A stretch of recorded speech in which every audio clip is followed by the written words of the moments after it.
Here we go. So I will mention it one more time at the end, but just so we have everybody on the same page. So next week we have nothing, right? So I hope you guys will work a little bit more on your final project together in the team. After that, there's the 29th. We have a summary, but we can decide later on whether you really want to have that or you want me to actually give a summary, just basically speak it on the video, and you look at it whenever you want. You can also decide that. Anybody have an opinion on this? So what does the thumb up mean, Christoph? It means yes, I should put it in the video, or you wanna have an actual meeting? Well, from my point of view, I would like to have an actual meeting, I think. Okay, all right, fine. I am in Essen on the day, but I should be back by 17:30. So I would assume we do 17:30. So plan that, but it will not be too long. The only thing I will do is I will actually go through the summary file. So I have actually selected all the most important slides, and I will just do a run through with them. And that's basically it. And then the week after that, we'll have our final presentation and the also the little test. The test I've done already. So it's 25 questions, damn simple. So if you can make that one, then I have completely failed in this course. So I hope you will not disappoint me. So let's get started, and let's start as always with the next or the presentation of your results of what happened in the last week. So who wants to do the bot and who wants to do the Surak? Hello? Yeah, so I'm the only one. Volunteers. All right. I'm the only one from Surak. So you want to start with that? You have some slides you can show? No, that's the point. We haven't actually met this week, so there's not that much new to show. Okay.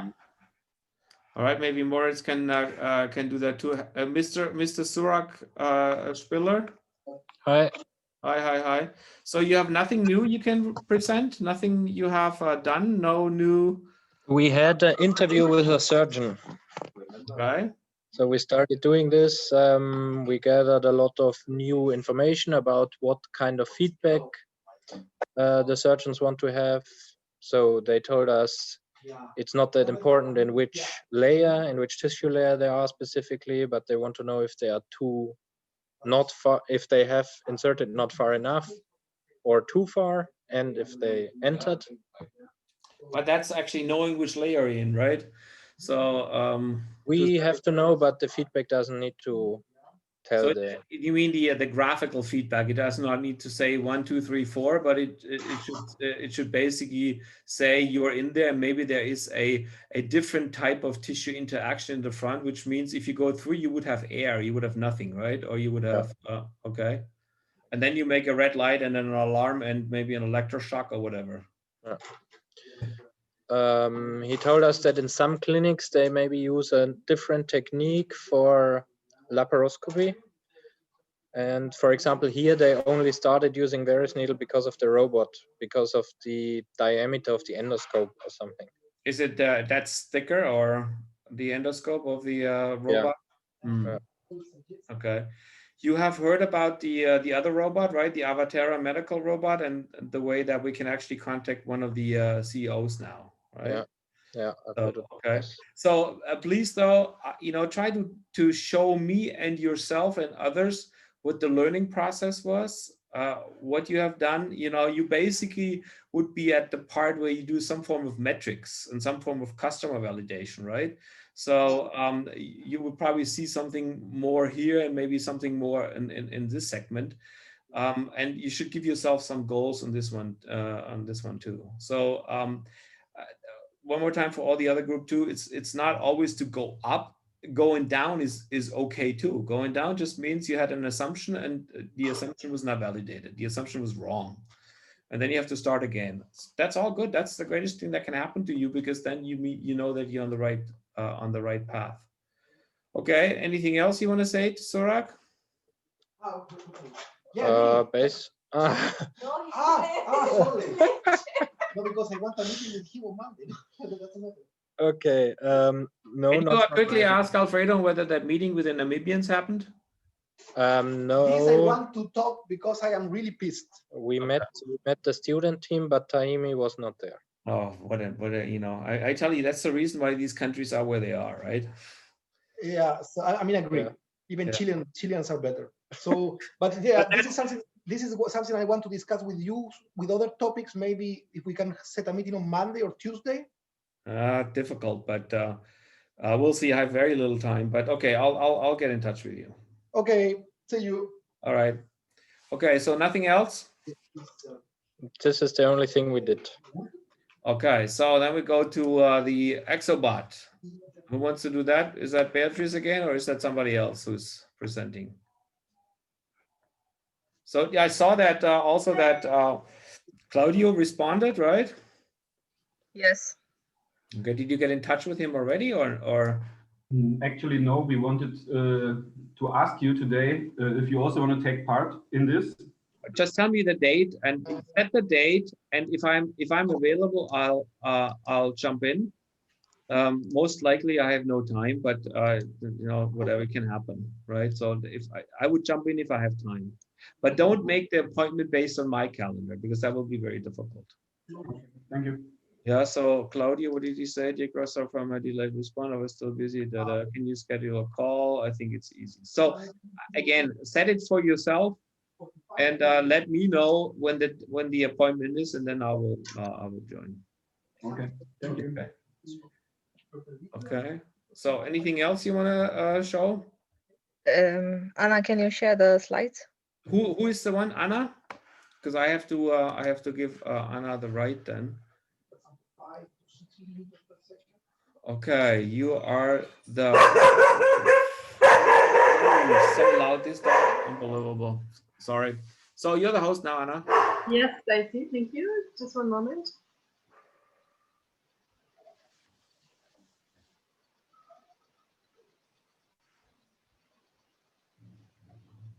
So, would you say you want to tell something or?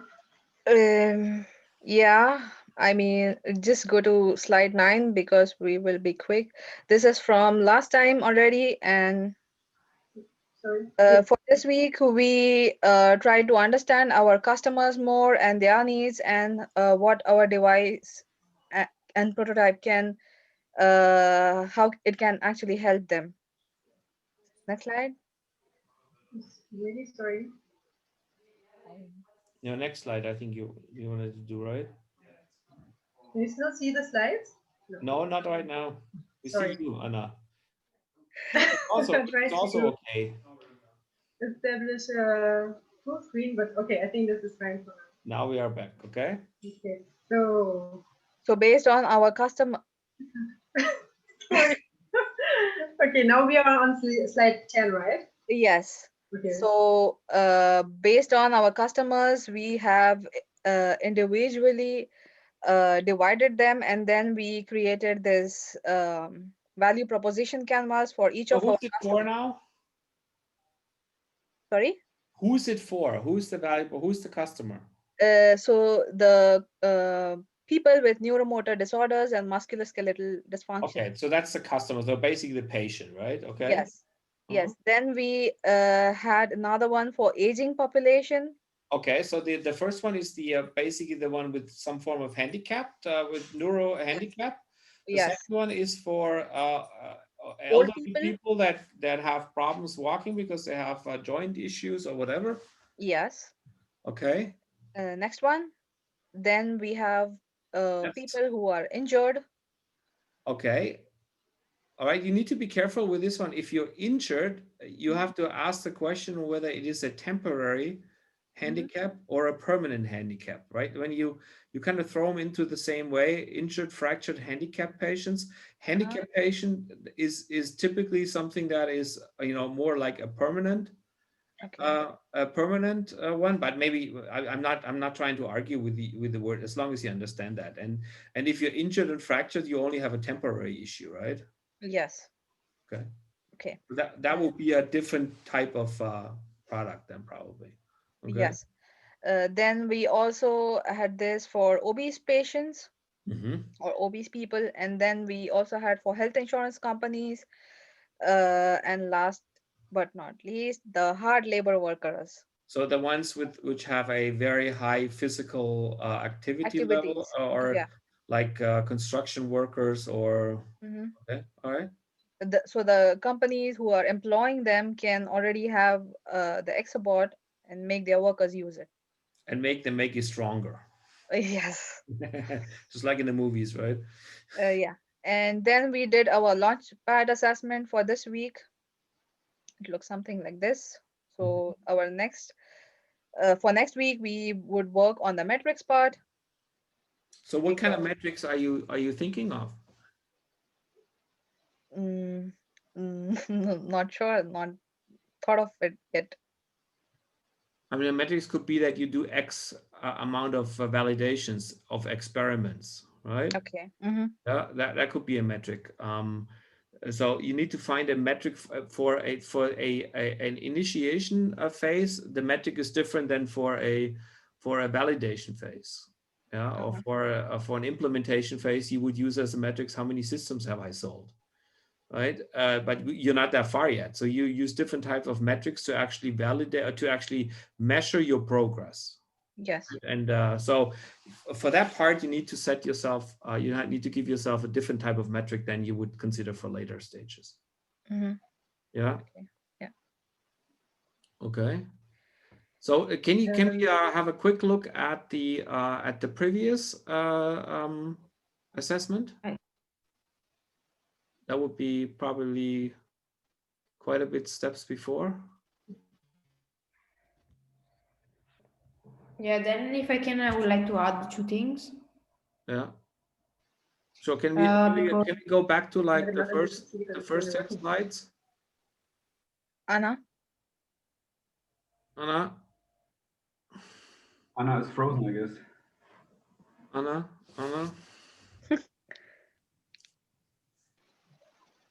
So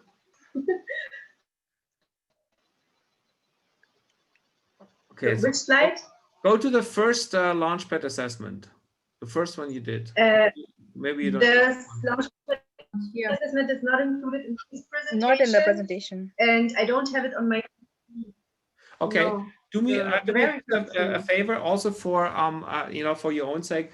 Just maybe always use them next to each other and see what has changed, and maybe try to understand why things have changed or why things have not changed. Yeah. So look a little bit in the past as well. Okay. So Beatrice, you had a couple comments. Yeah. So because I didn't see the PowerPoint, we were working on the EXO canvas as well with the attributes. Yeah, I see that on numbers. Okay. Yeah. No, I don't see it yet. That's the business model canvas on 6. Okay. Yeah. Then I have a question. So Anna, are you the host of the? Can you go on the slide of the hard labor workers for the value proposition canvas, please? Yes. Because question about the customer job. So I'm not sure like what the customer job is, because as far as I understood, the customer job is what the customer should do to accomplish basically the task of the product. And here no is like stay healthy. No, like what is customer job? I give you.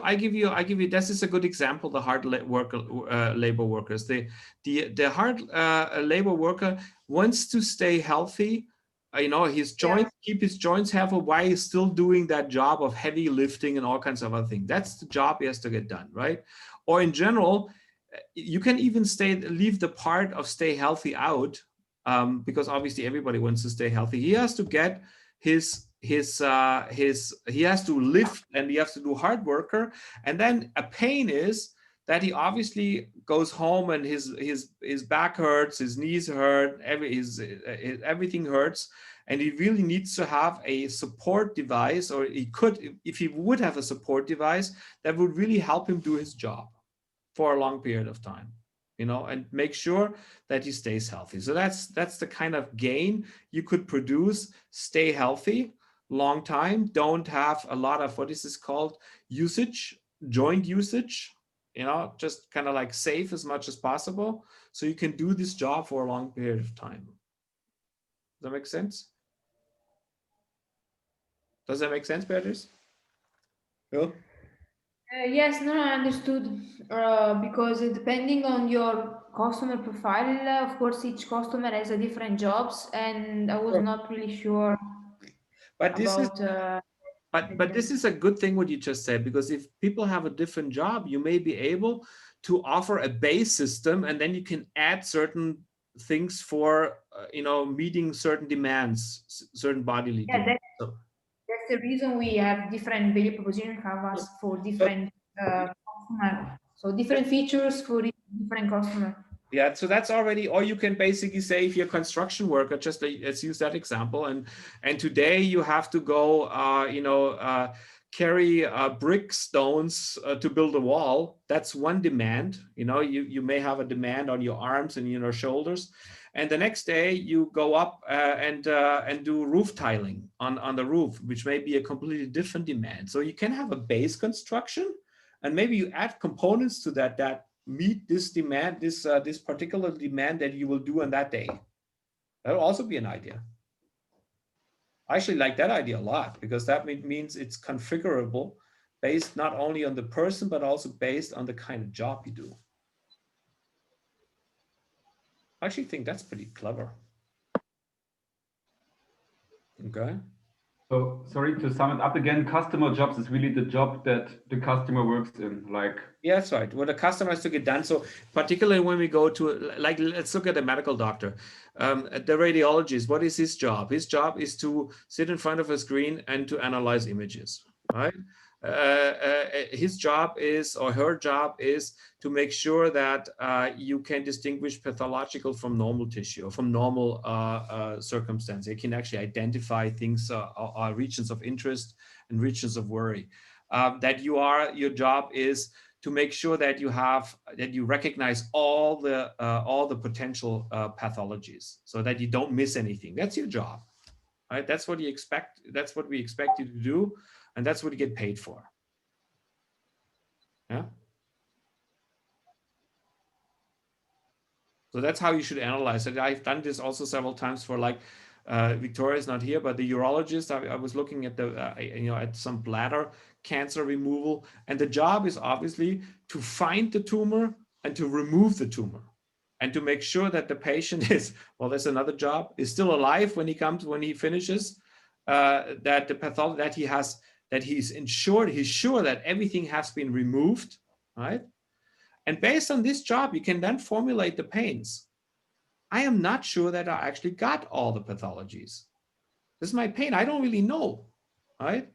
And how do I make sure that I don't cut through the bladder with my ablation device? This is a pain. I have to be very careful, because I'm never sure, because there's a very thin tissue that I cut through. If I cut through, I have a problem, right? So this is how you start analyzing also the issues of pains and gains. Okay, any further questions? Now we will work on the minimum viable product. We are improving that, and that's it.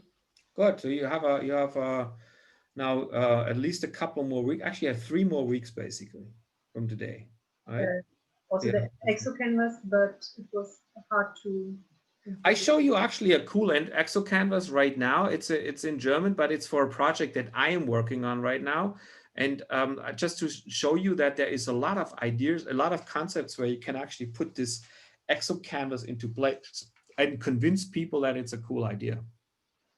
So anything else you want to say, Anna? That's it. No, so thank you very much. So maybe you can give me the host back. So what I'll do now is I'll actually show you the, I did not want to show you that. And whatever I show you right now, please keep for yourself. I struggle to give you the host because I can give everyone else, not you. You're on the big screen. So who has the, so Anna has the host, so you give me the host, right? Yeah.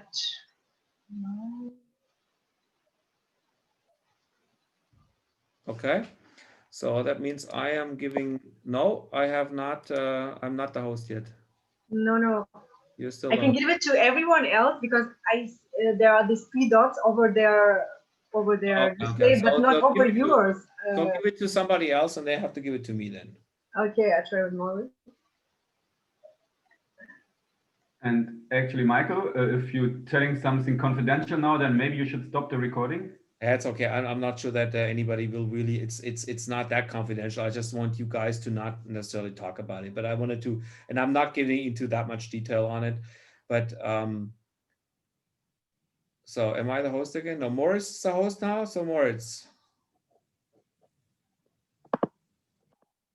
So assign it to me.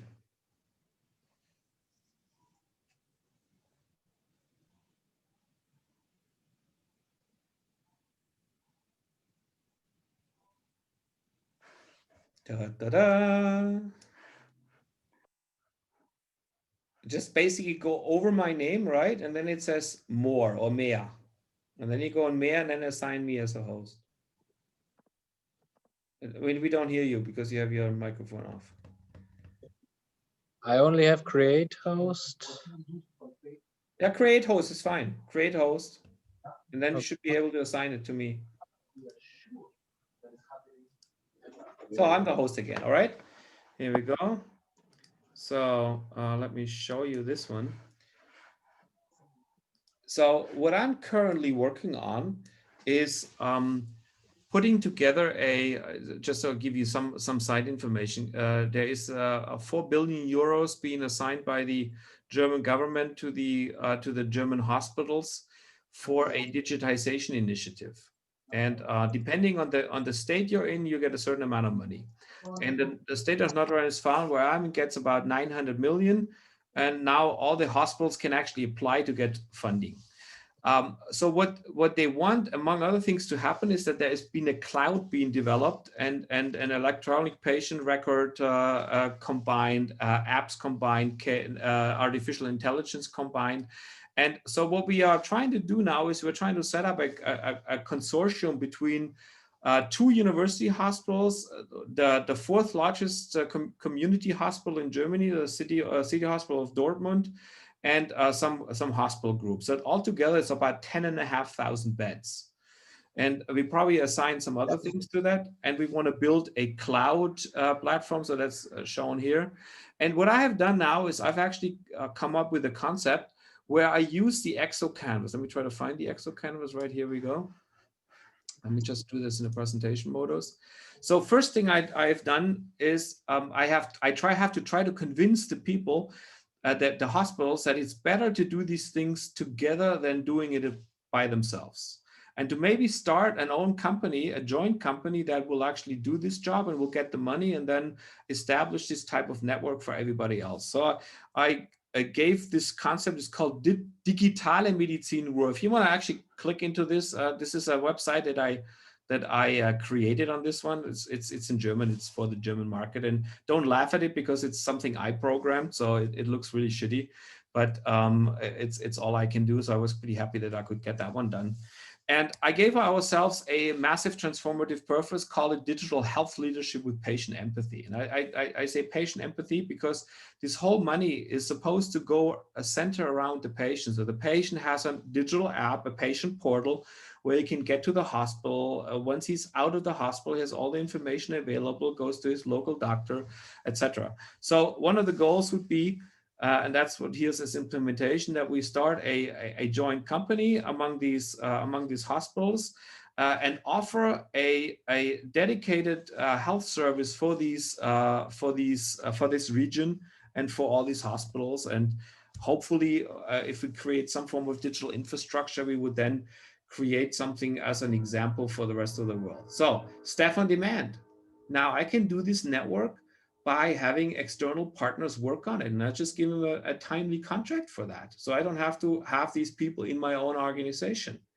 I create, by the mere fact that I create a setup where everybody's part of it, I create a community already.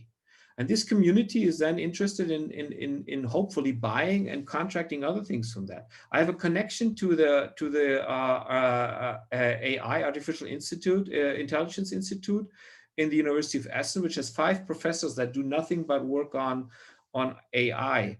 I have an external cloud that I have an operator and basically have a leveraged asset. I don't have to have that myself. I have somebody else take care of it.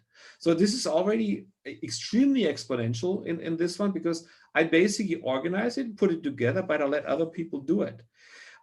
The users, because they're part of the company, can actually be part of a decision-making process. They are part of this whole setup. I have a patient portal, which brings me all the interfaces. I have clear information about data usage. Are people satisfied with this? So I have dashboards connected. I can implement all kinds of new apps and test them out among these hospitals. I have my own structure, so I'm autonomous. I'm not part of a hospital. I'm not part of a setup. I have an own organization that allows me to experiment. And I have this patient portal, again, also as a social interface. And when I presented that to the hospitals, they were, you kind of like saw, it's like, oh, okay, because there's already 100 million that went into creating a portal and creating a cloud, and nothing basically came out of it. And now we have industry and we have hospitals together, and we believe that we can do something massively better and bigger and easier and simpler by doing this kind of approach for this setup. Just as an example, that it's not only theory and it's not only for your startup, it's something you can actually use for also very big projects to convince people that this may be an interesting approach. Can I ask a question here? So really interesting. Can you hear me? Yeah, I hear you. Okay, yeah, really interesting. Just that I got it right. So you provide the lead of this project, and you are connecting hospitals to the different companies of industry, right? Yeah, I'm basically the moderator and the initiator. So I have a contract from the state government and a contract from the health minister to do this. Yeah, yeah. So I'm basically trying to set these people up, and there's 2 approaches you can do, and this is the approach why they possibly chose me instead of somebody else. I am not interested in negotiating all kinds of things and discussing these things, saying that what should we do? Because if you did have this kind of approach and you have 20 people who are all, or 20 institutions who are all in competition with each other, you will never get to a result. You will always discuss it and nothing will ever happen. So what we decided from the state government and from the health ministry is that we just say, this is what we're going to do. Do you want to be part of it or not? So kind of like a different approach is like either you go with it or you don't. Okay. If you don't go with it, good luck doing it yourself. And just in theory, so if this project in Essen or Düsseldorf works, you could easily say then and go to other hospitals. Okay, we have this project established. Exponential growth. You basically have a test region. You have a test set up here. And you can actually say exactly what you say. Why is Berlin not doing this? But all the Berlin hospitals, if you look at that, they all hate each other. Okay. And it's like depending on where you actually get a heart attack, on the left side of the street or the right side of the street, you will be brought to this hospital or to the other hospital. Now, this is kind of ridiculous. It needs to be coordinated, and there needs to be some digital infrastructure too. It's not the side of the street important. It's important what kind of things do you have and what is the best hospital for that part, for that type of thing. That is the decisive factor, right? And only if you connect these hospitals to each other in terms of having a joint interface, data interface, you can actually use this data to test it for AI programs and for advances in data usage and data information. This is very complicated, and we do believe that this kind of setup that I just proposed will probably cost in the order of about 100 to 150 million euros. So We'll see if it works. I mean, the chance that it will work, that we'll actually get together, is actually not that high. I would think there is a 20% chance that it will work. But I guess if we don't try it and try to get these hospitals kind of like forced into this setup, then nobody will ever do it. Okay.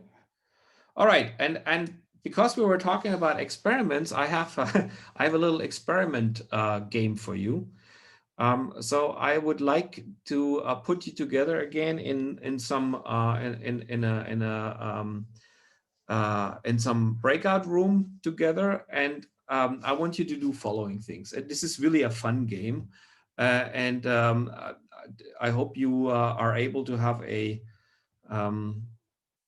You know what you should do is have somebody been drawing and have a value proposition canvas basically available. I'm not sure how we can do this digital. At some point in time, we have to figure out how to do this, and also to put sticky notes on a value proposition canvas remotely. If anybody knows how to do that, I'm very happy to include this in the future. So what we will want to do is we want to do a bicycle exercise. And what I would like to ask you is to use a value proposition canvas. And I only give you 3 things that you have, or 2 things. I give you $1,000 or euros or whatever, and I give you a bicycle. And that's all you have. And now I would like you guys to sit together and come up with a business model using these 2 things, $1,000 or euros and a bicycle. So what is a business model that you would be willing to think about, or will they come up within only a time of 6 minutes? Okay. After 6 minutes, please stop, and I will stop you too. And you know what we're going to do then is we'll have well, basically what you do is maybe we can quickly talk about it, just very quickly. Just give me a title on it, and then what you do is you completely destroy this model, and we'll do it again. A second one. Maybe you have some additional know-how, some additional ideas, and you just follow up on that one again in 6 minutes. The reason for that is that I would like you to think about rapid prototyping, rapid business prototyping, and also maybe reach a different level, because I am pretty sure that the first level that you reach is kind of like similar of each other, but maybe you can think differently after in the second attempt. Okay, after we have had a little discussion. So everybody understood? Yeah? Okay. So, yeah. Question. So the key resources we have is the bicycle and $1,000. So to what? To make a product, for selling something, to make something? I have not said anything, and I'm not going to tell you anything. Come up with something. Yeah, you're 3 people or 4. You have $1,000 and a bicycle, and you guys sit together now in a coffee place and said, what can we do with $1,000 and a bicycle that supports our future income? Okay, that's kind of like the goal. All right. So, and I'll give you some ideas after we did the after we had the first results. So let me put you in the breakout room. So. Okay, so we have Anna, Moritz, Philip in one, and Beatrice, Christoph, and Rutucha in the next. Anybody have a problem with that? All right.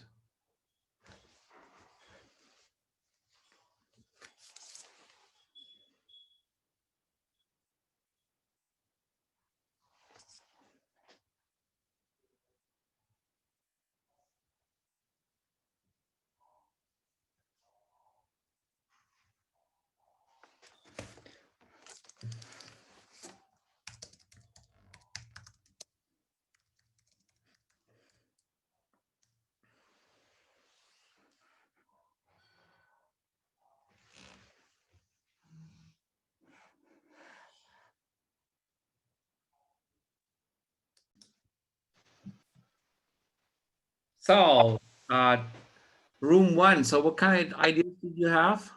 What was the idea? So room 1 was Anna, Moritz, Philip? Yeah. Yeah, we basically had the idea to offer people in generally to buy products in shops, because now a lot of people don't want to go outside, and some shops offer to not to deliver, but that people can come and get the stuff. And yeah, we could take the €1,000, buy 2 another bikes, and then the three of us could drive through Magdeburg and deliver that stuff. Okay, good. So room 2. Room 2, you say to Shaural. What was it? Beatrice was talking, right? So what was it? What's the idea? No, Rutuja actually wrote it. Oh, up. Rutusha was talking. Yeah. So we, with the money, we thought of modifying the bike, and we could have an insulation box so that we can use it for delivery of food. Okay. So we can also deliver chilled beer, and we can also Yeah. deliver Okay. hot pizza. Cool. All right, very good. So let me tell you that this is exactly what everybody always does when we do this exercise. They basically, and that's a little bit more like out of the box thinking again. You know, I gave you a bicycle, and it did not tell you that you have to use the bicycle for anything. Did I say that? I also, with €1,000, I did not say what you do with it. You are completely open. I'm not saying that it's bad that what you did is, but you kind of like did what was expected from you, right? So now I give you a little bit of like the next level. The next level could be, I mean, if I can maybe give you one quick thing here. Maybe that is something that just came up with. I hope that's plus at the moment. No, it's actually minus. The Bitcoins right now have been doing extremely well in the last few weeks, luckily for me, because I have some. But you could have invested the 1,000 into a Bitcoin. You could have gone to the casino and just put it on black or red or whatever and get more money out of it. Play lottery. I mean, those are stupid ideas because the money is gone and you can probably not live from it. You could have sold the bicycle. You can do anything with a bicycle. You can actually think a little in terms of business models. Why are you not trying to get something done by people and you don't have to pay for it? At the same time, you're trying to sell what you're getting done to people and already collect money from them. Prepayment is nothing completely uncommon. So you're doing this kind of like develop this design and this manufacturing with the money that somebody else gives you, right? This is a different starting, and you basically maybe you do €1,000 and you hire an office or a nice shop for a month just to present what you have to do, and completely different thinking process than just using €1,000 to start a business. Delivering, selling something with a bicycle, this is exactly what always comes out of the first one. Okay, so having said that, think a little bit more innovative, think a little bit more exponential. And this is why we do this experimentation phase. And the one thing, that's why I would not like you to go back to what you have, just start completely from scratch. Because what happens is, what people like to do in this phase is they like to just say, oh, that was not good. They take this one off and put another one down. So they kind of like fine tune something, and then eventually they fall in love with their concept. And they don't think about others anymore. So what you can do also for your ideas in the future, when you have those, do really 20, 30 of these potential businesses, but always start from scratch. And then try later on to analyze them and maybe validate them. So I'll give you another 6 minutes. And what I would like you to do now is to actually come up with 2 complete new business ideas. So 3 minutes each. It says 2 minutes in the setup, but I have actually found out that that's too quick. It's particularly when I do it the first time. All right. So 2 more concepts in 6 minutes. Okay.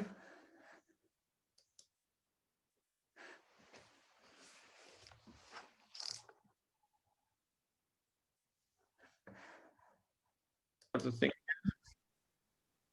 So tell me the two additional ideas you have, Anna, Moritz, Philip.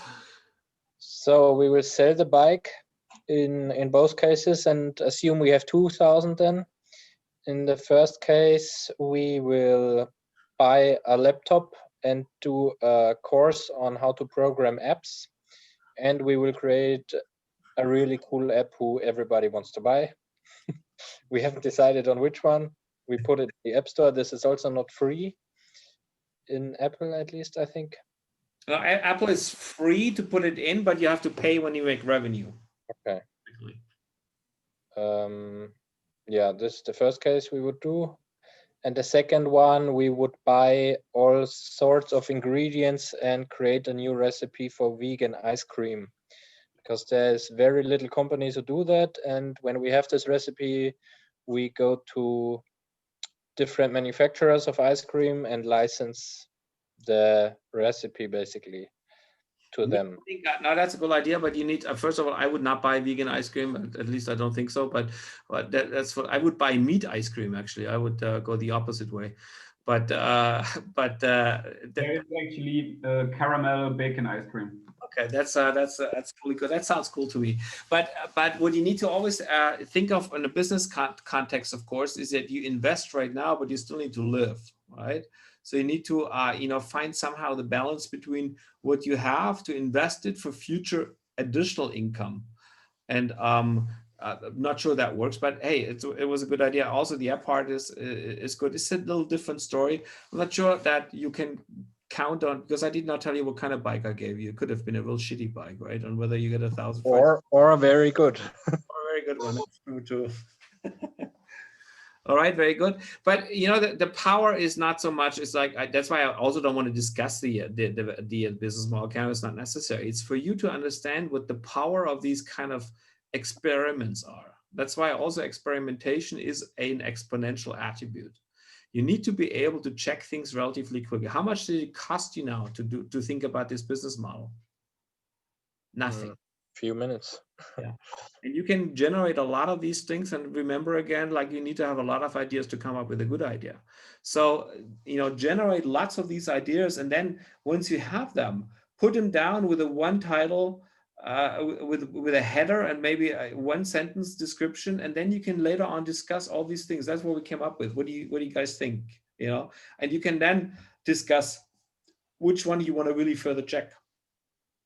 Validate outside, which one makes sense, which one are completely bullshit or completely nightmarish. But this goes for Zorak too. Is like when you are in Zorak, don't focus on one thing which is kind of like obvious.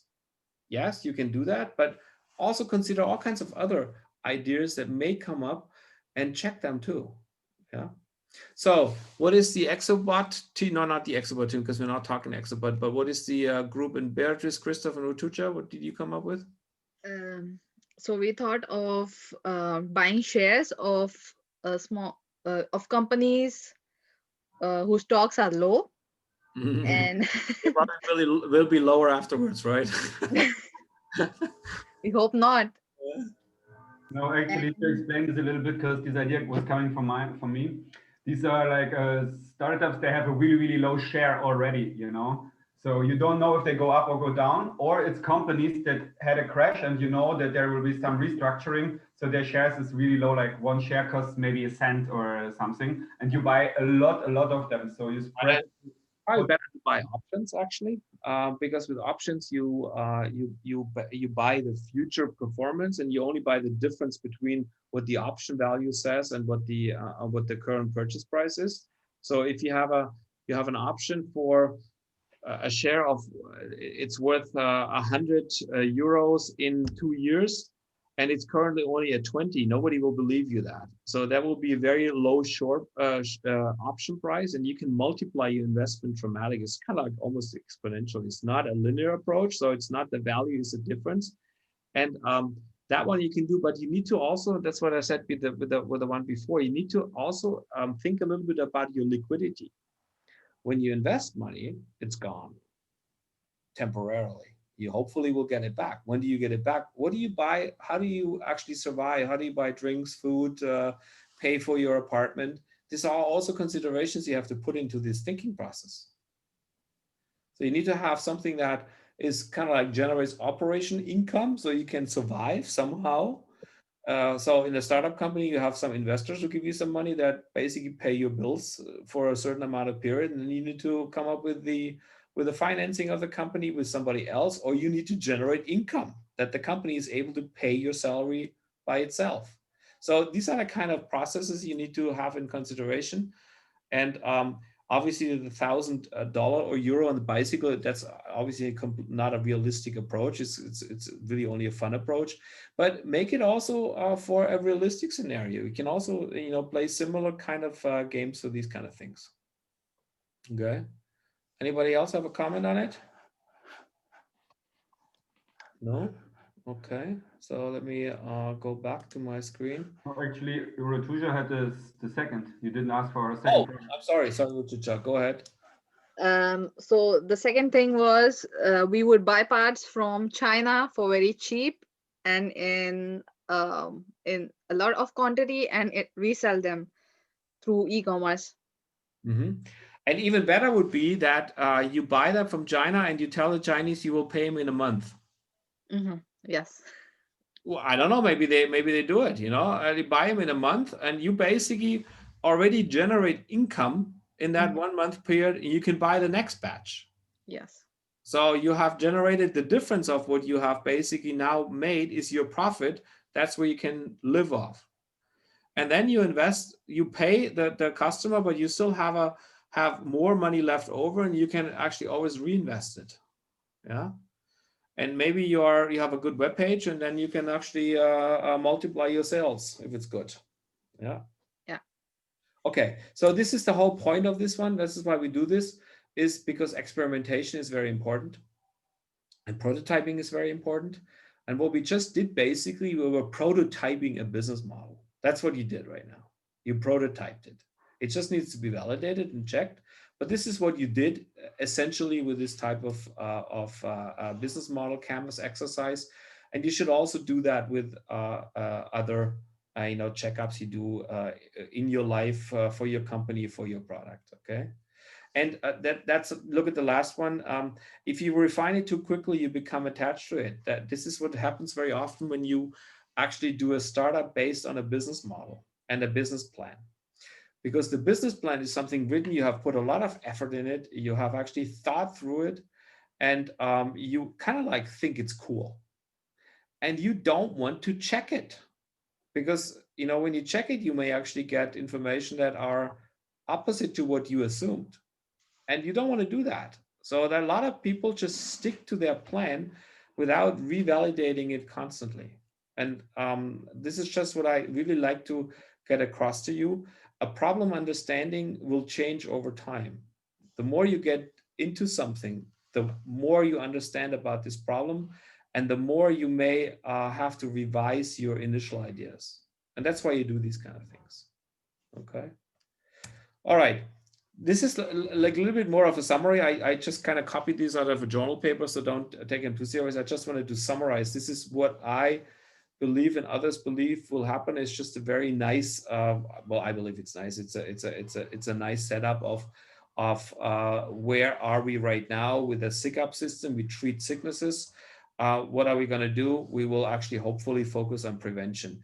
What are we doing right now is when you get paid in a hospital, it's based on a procedure, but it's not based on the outcome. It's not based on the value you provide to the patient. Same thing goes for either right now we are actually looking in the book, we have an amnesia sheet, and we see that if a person has this kind of stuff, that's how they should be treated, rather than looking into your personalized situation. And maybe it may different, and maybe maybe not, you may not be the normal group, but you may be having a different type of response needed. Obviously, invasive therapies will be replaced with minimal invasive therapies. I think that's one of the focus that we work in Inca, and that will have a patient-centered healthcare. So I put some definitions of value-based healthcare in there as well. Okay. Can I comment here something? I really like the idea of value-based reimbursement, but I just thought quickly about it, and I think it's difficult to do it for all cases. For example, if you have a patient which has really rare symptoms for this disease, and it's really hard to identify the disease, and it takes a lot of time, but in the end you find it. So you would get maybe less money in comparison to a patient which has the typical symptoms, and you find really quickly the disease and can cure him.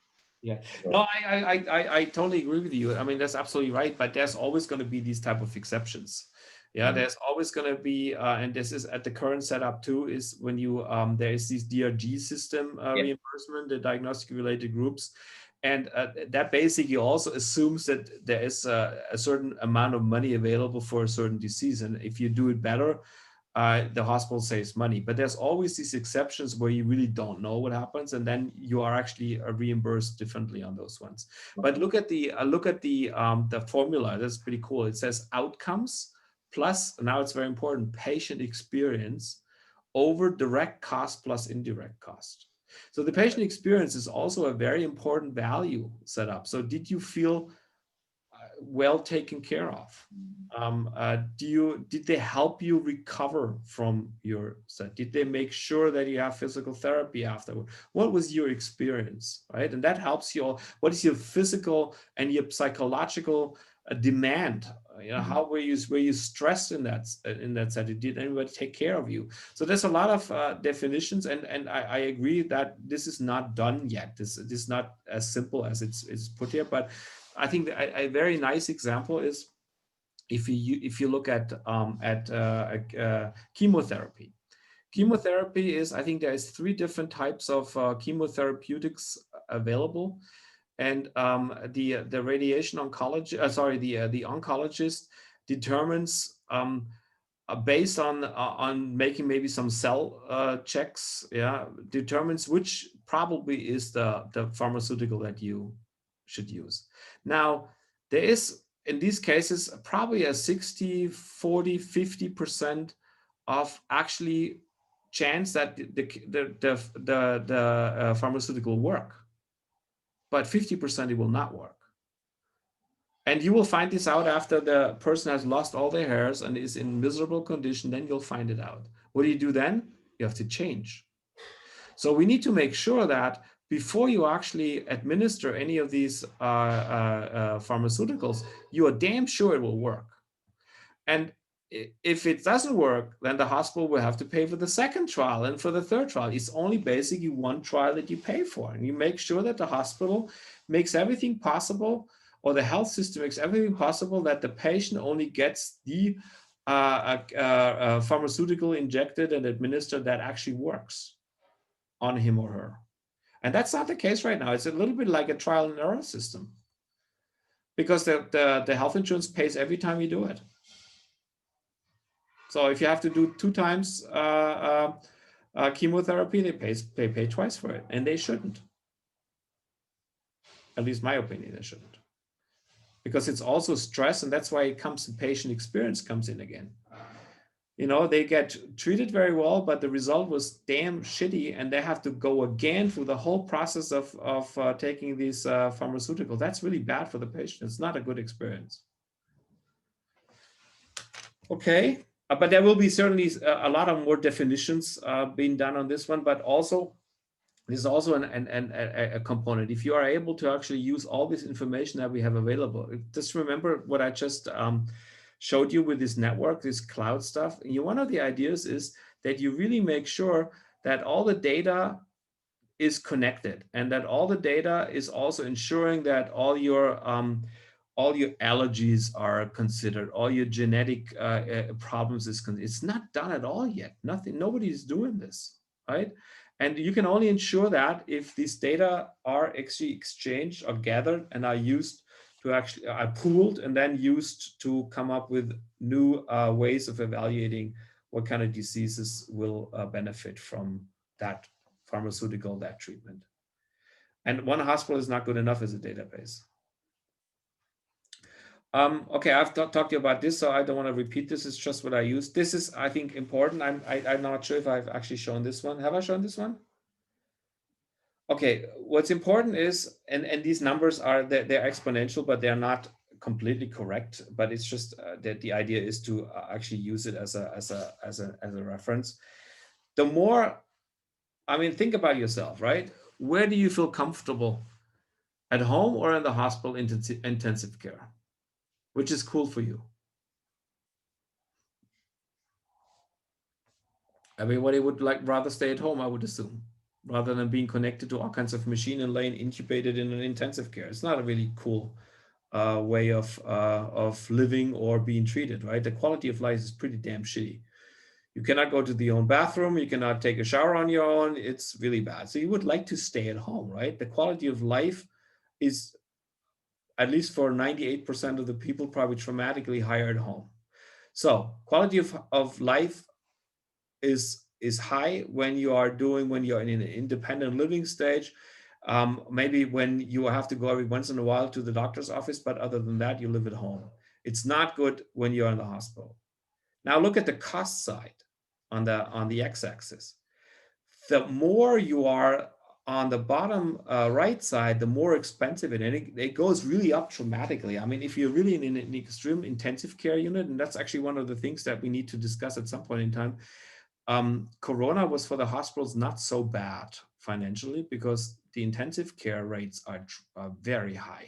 So the hospitals are actually making quite a bit of money on intensive care. What they forgot is, though, that all the other people did not want to go to the hospital anymore because of Corona. So they lost a lot on the other side. But intensive care in general is actually quite a lucrative business for the hospitals. And I also know from some of my colleagues that intubation is, if you're an intubated patient, the rate doubles that you get from the health insurance. So the question is on whether these people were kept on intubation for maybe a day longer or a couple of days, or maybe put on even earlier than needed, because there's a lot of money involved in this. And I'm not saying that the doctors did that on purpose, but there is a lot of money involved, and there is, in certain countries, you have to be questioning whether that was all done according to needs or not according to money. So what we need to do is we need to try to actually shift the whatever is on the bottom right to the top left if possible. So this is, making sure that we are actually changing acute care into mid-level care and maybe mid-level care into home care. And you can only do that if you have tools at home, and if you're connected, and if you are basically don't have to go physically maybe to a doctor if there's no need to do that. And this is why I'm saying that home care, all the applications that we have, monitoring, prevention, those are the future devices that will be more and more important, and they will make sure that the shift from the home care to the mid-level care, or maybe later on to the acute care, will happen later than it's happening at the moment. So that should be the goal, shouldn't it? Yeah, I hope so. Okay, so I think we'll cut through this one. Another slide that I think is very important is that we will go in right now, and this is also something that that I showed with this chart on this, where I showed you with the network in the rural hospitals. What they want to reach, or what we basically want to achieve right now, is that we have a data set available when we are at home, monitoring. We have these wristbands that watch you. Maybe we have an auscultation device that we develop at home that measures something. That we basically have a status report at home. And this status report at home is merged together with the electronic health record that is created in the professional care. And then we use data integration, and we use data, putting data together to actually come up with a status report of the person that we're dealing with. And that's what we call a digital twin concept. And this digital twin concept is already now worked on by a lot of the big companies. And I think we'll see that in the next 5-6 years at the latest. So there's a lot of things that are already been done that way, where, theoretically you could integrate these data points, but practically you don't have the interfaces. Everybody's trying to do their own interface. There's no common grounds. And that's also something that the German government wants to actually get rid of. They have a standardized platform now.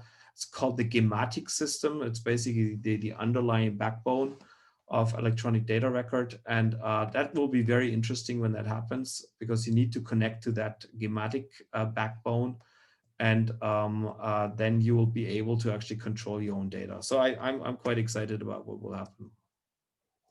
And I'm happy that I'm showing you this, not necessarily because you need to know this, because you are actually the ones who are in this kind of setup that you are learning medicine or physics or engineering or whatever your profession, your primary profession may be, but you need to actually get a broader knowledge across fields to be innovative. So I firmly believe that we need to change the educational setup quite a bit. And I hope that universities will actually eventually follow lead on this one. But I'm not so sure about this, to be really honest.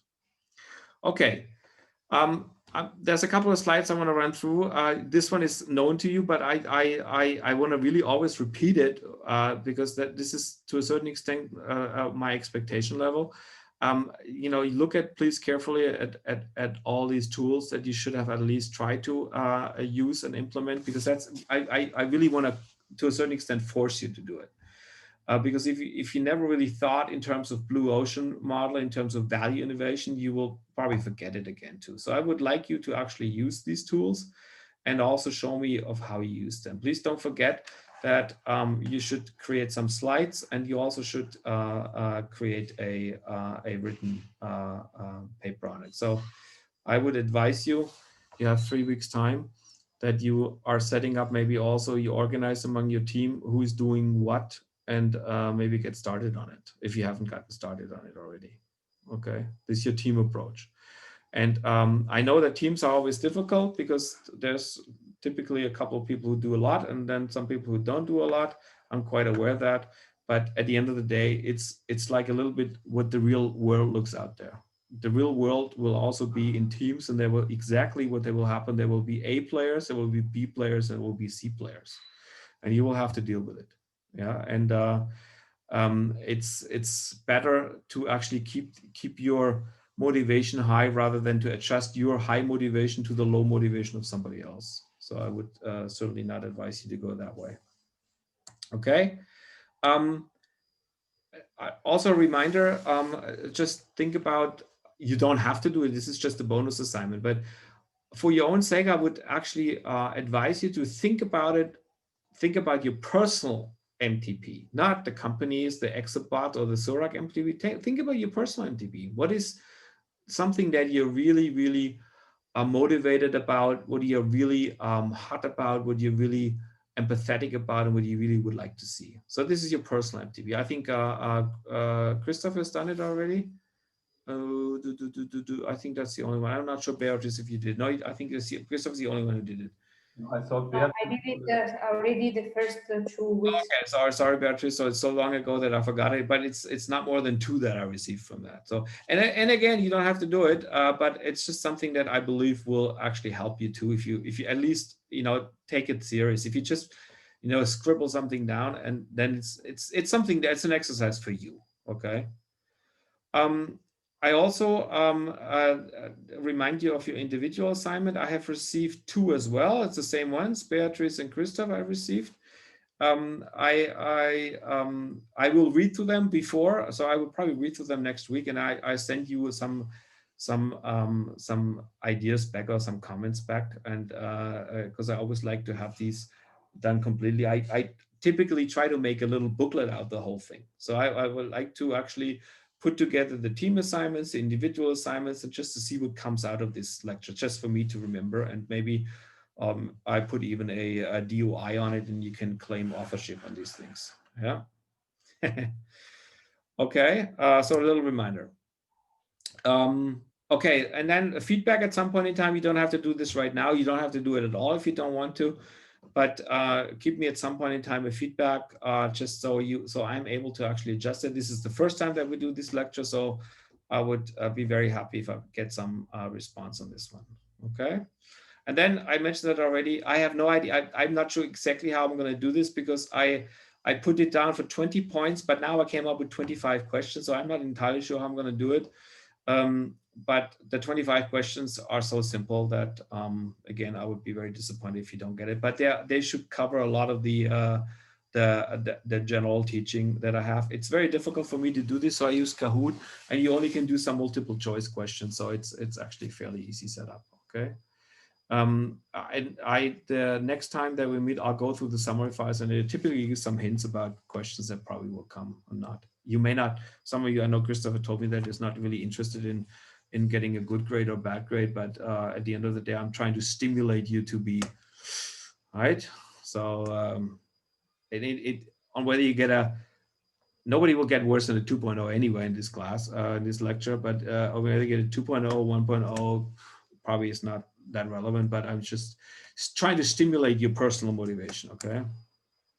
I just put together, and then that also, some of that has nothing to do with this class, has something to do with my reading in the last 10 years. And I just wanted to show you some of the books that I think are really, really important, maybe important for you, and maybe can give you something that goes beyond learning of how to generate health innovation, but maybe also of how to balance your life and maybe give yourself a little bit of a focus. So these are the ones that you get the slides as always. These are the ones that I have read probably in the last 5 to 10 years. And they are really cool, even though they may be a little older, about what might happen, what should happen. And they are all related to digital health, personalized health. So if you're interested in that, I can really recommend those. These are the ones, this is actually my own stable. Some of you may have actually read those already. So if you haven't read it yet, most of you may have actually heard about it. Read Sapiens. I mean, this is actually one of the coolest books I've ever read. And there's a follow-up from the same author. It's called The 21st Lessons for the 21st Century. That's also very nice. So it's really it's really interesting reading, and it's very, how would I say this? It's somewhat easy reading. Yeah, it's not highly scientific, but it makes a lot of sense. And I have already mentioned to you the Business for Punks book that I believe is the most important one anyway. Because business is always present, is always needed. And this is a very easy introduction to business and a very good introduction. I think, Moritz, you've read it, or you at least have it, right? You have it in your... But I think that Alfredo has it, right? No, I don't think so. Okay, I'll see if I have, because I have one book here, so maybe I'll give Try one to be the best in the exam and get it. Here we go. I have to say that Beatrice is the one she signed up for this Sci-Fi Hive workshop that we have Beatrice, we already have 100 attendees, so I'm pretty happy, and they all pay quite a bit of money for it, so I'm happy for that as well. But I have some vouchers, so if any one of you wants to attend on this one, let me know. But you really have to attend, otherwise I'll take your grade. I downgrade your grade by two points. Not 2 points, 2 grades. I have some free vouchers. Normally it's $120 or euros, I forgot. I think it's 100 euros, $120. So if you want to attend to that, then, but please attend really, then let me know and I'll give you a voucher on this, okay? And if you have anybody in your group, I'm also saying that, if you have some medical students, some from the LIN graduate students who want to attend, also let me know, I can give you some vouchers, okay? These are the ones we used here, so I don't have to go into this. If you haven't read Bold yet, that's also highly recommendable from Peter Diamandis. So I have that here as well. He's the author of Abundance and Bold, and they both fit together very well. These are download things, so you have the link on there, so I'll send that to you later on. There's also some interesting information, particularly the right one. It says the malicious use of artificial intelligence, so the bad use of it. And how can we actually prevent it? And it's done by University of Cambridge. Well, University of Cambridge has some bad reputation anyway, Cambridge Analytics and stuff like that. But they have done a nice job. There's also one from the IEEE, the statement on artificial intelligence. In the middle, ethically aligned design from the IEEE. And there's a very good paper on AI and new technologies, robotics, from the European Commission and group on ethics. So I can really recommend that you at least look at it. I'm quite honest, admitting that I have not read them all, but I've just kind of like flown over it and tried to actually get the essence of it. Again, you get it all, you can all download it later on, okay? And of course, my own little booklet, which you have already, right? Or you have the download link and you get later on just to, this was done in a conference and, you know, students were actually dealing with preparing a vision for healthcare in 2037. It was also quite interesting, okay? And this is a very cool one. It's kind of like 1984 from George Orwell, which you all know, which he wrote. I'm not sure when George Orwell wrote it, I think in the 40s. And Isaac Asimov actually wrote something in 1959 about new technologies, about creativity. And this is something that is awesome because it was so futuristic at the time, and it is still quite valid. I think it's a 15-page document. It's not that much, but it's really worthwhile reading if you have some time. Don't read it right now, but it's something that if you have nothing else to do, it's really something interesting to read. Okay. There's some blogs I can recommend. Some of you have actually signed up maybe to them already. Singularity University is a future-oriented university. It's not a real university. It's basically a training center. Peter Diamandis, you have just actually seen already a couple of times because he's the author of Abundance and Bold. Really nice guy, I have to say. I met him a couple of times in the US. A really nice guy and really a forward-thinking guy. And then Bertrand Lemesco, I don't. One of you actually sent me the link of him before. Yeah, I signed up for him for the longest time. He's also nice, and the same thing goes for I've not put him on there is Daniel Kraft. He's the organizer of the Exponential Medicine Conference. So he also has I think I forwarded to you a mail that I get from him with like all the new stuff that comes out every month. So next time I get one, I'll forward it to you and you can sign up on his newsletter. Okay, just a quick run through also, and I have 3 slides on this one. What you can use the business model canvas too, and that's also something maybe looking at Surak and other setups. You can actually look at business models of either your own company when it is a little further, or you can look at business models of existing companies. And try to actually analyze what is their value proposition, who are they addressing to, how do they make money? And if you look at that, this is like an example for a genetic testing company. You have to ask yourself, how do they actually make money, for example? This is a very important question. It's probably the most important question. How does a company that is actually going into genetic testing that has as a value proposition, I have a medical diagnostic device, I have primary care doctors as a customer, I have a third-party sales force. How do I make money with that? And maybe over that transactional sales. Transactional sales is I sell that device one time and then I never see the customer again. So how can I improve this? So you can use these business model canvases also to analyze and to improve and to maybe come up with recurring business model. Recurring is you sell something, but you have a continuous relation to the customer, and the customer hopefully comes back to you with more business and will stay very loyal to you for a long period of time. So if I look at Zurich, for example, your clip-on device, if they really like the technology and they like the approach, the clip-on device will work one time, maybe 3 times, it will come back to you. You have a recurring fee, hopefully, right? And this is how you can think then is, well, you need to have some intellectual property to make sure that you actually have a device that cannot be copied by everybody else. You have this transactional feel, and you can think a little further of actually coming up with this recurring model. And there's this Nespresso example mentioned again that I think is so cool, because this Nespresso model clearly shows that there's a difference between the transactional feel, one-time sale, and a recurring fee, the Nespresso capsules. So in Zurich terms, you sell them the display and the software and the evaluation one time, but the sensor, the clip-on sensor, is a repeat sale, right? And is hopefully every time or every 10th time that it's needed, it breaks down and it needs to be replaced by something else. So people will continue to buy from you. I hope at least. With the Exabot, I think there's also good ways. We just talked about this today, Beatrice.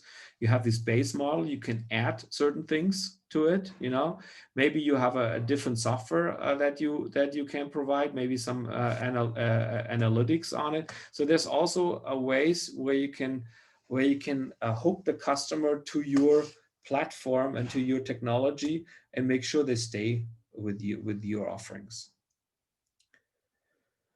Okay, I have, this is what I put down for innovation and motivational slides. You see that I'm getting to the end on this one. I promised to be finished at 18:30, which almost is the case.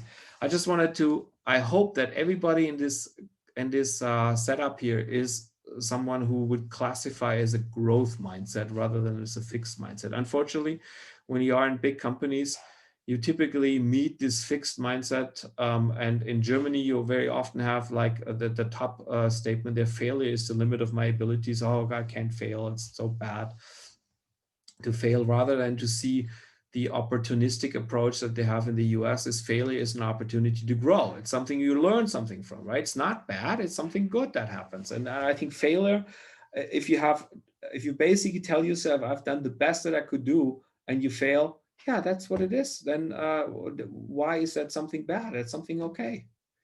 And there's a lot of other statements, and please don't fall into this trap.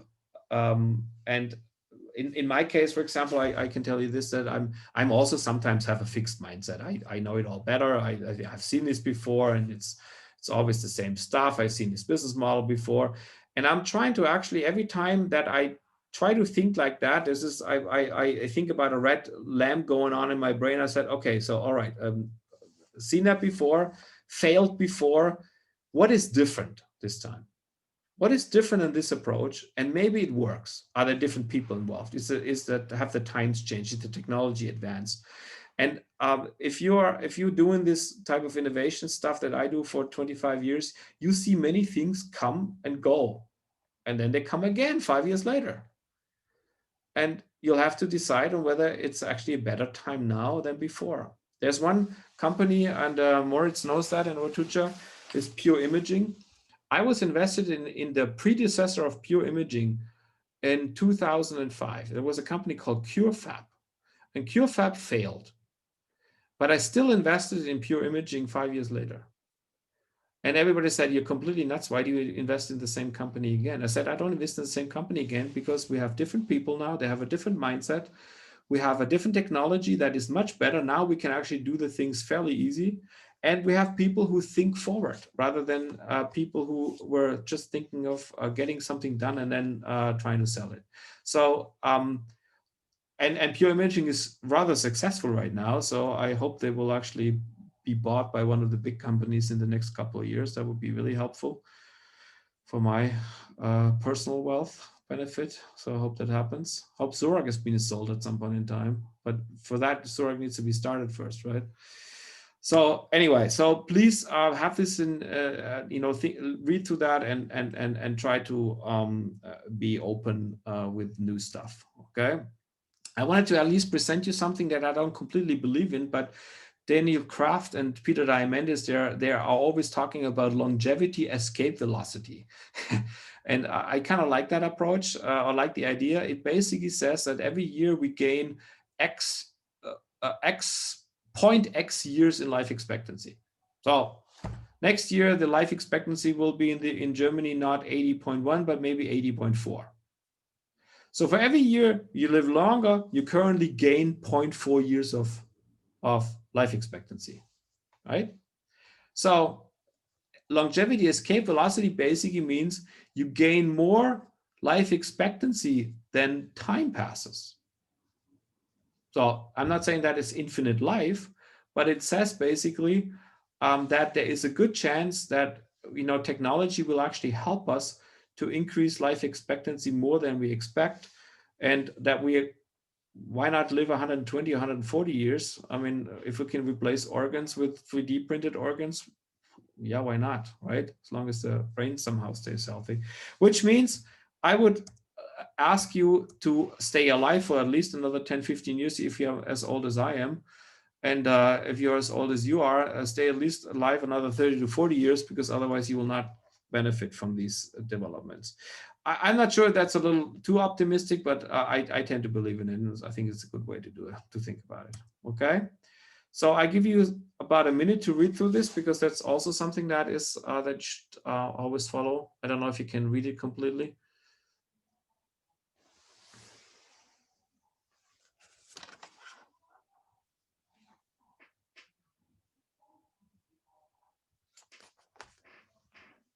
Everybody read it?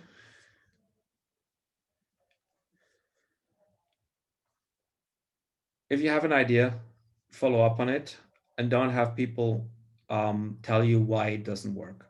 Ask people not why it doesn't work, but why it should work. And there's a lot of people who don't. Oh, I cannot take this right now. Mena, ich kann gar nicht sprechen, ich rufe zurück. So think about, ask people why things are working or should be working, not why they should not work. And that's what people love to do. They love to criticize on things that don't work, and why they can't work. And actually one of the comments I got when I proposed this this complete cloud work, it will never work.